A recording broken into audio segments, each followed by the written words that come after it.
If you were in my position, 30 years old and actively using IDSS, how would you allocate your trading strategy? Here's what I'm currently considering. 30% leaps on Tesla, MicroStrategy, IBIT, sell calls at tops. Yes, I like that.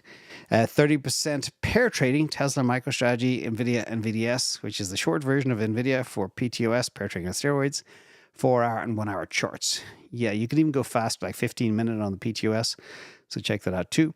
20% day trading, Sol BTC on 15-minute IDSS signals. Optimized trend is the main guide. Yes, some people just trade an optimized trend alone, and it works. 10% stake Solana, 10% spot Bitcoin. I'd love to hear your thoughts.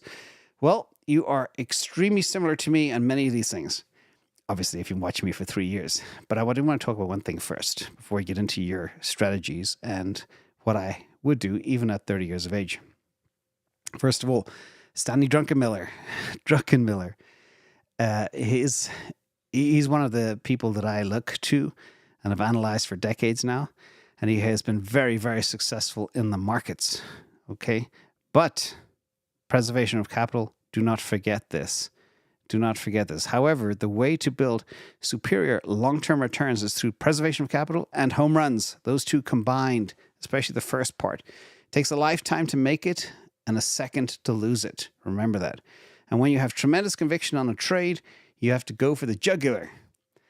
So that's kind of the home runs, which is a baseball term, which means knocking it out of the park. And you get a couple of those in a lifetime. You know, in my past, it was like the Metas, the Apples, the Netflixes, the Googles of the world.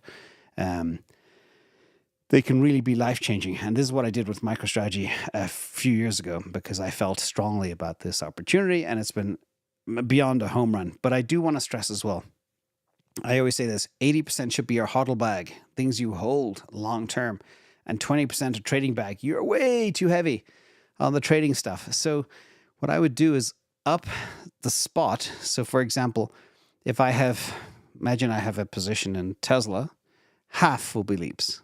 Half will be equity.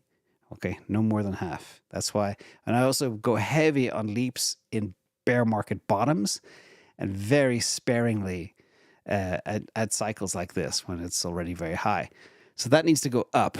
You're 30% on pair trading, very risky, very high. Unless you're starting with very little capital and you got nothing to lose, that's the only time you do 30%. Otherwise, that needs to fall by a lot. And if you do pair trading on steroids really successfully, you can start with like 100 sol and you can turn it into 1,000 in a short window of time. Now, 20% of day trading. Day trading is extremely difficult. You must be offshore, no taxes. Be careful with that. Optimized trend. Yes, it's good, but day trading, I think the more time you stretch out, the more you go to the swing trading side, every 2 to say 8 weeks, 2 to 12 weeks, that's when you can have far better results. But day trading, you don't know what's going to kick you in the teeth from one day to the next. So be very careful with that. I would definitely reduce that down an awful lot. And then your staked Bitcoin and your staked Solana is fine at 10%, but move the two middle ones down big time.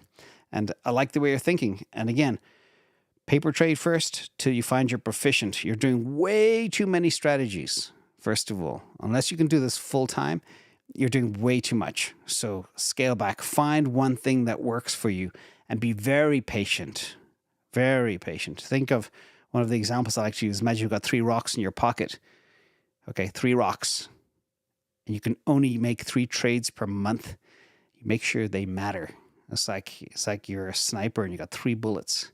You got to take out 3 targets. You got to make sure they hit, not miss. Okay. I hope that didn't sound too extreme, but as a pacifist, I shouldn't be saying those types of examples.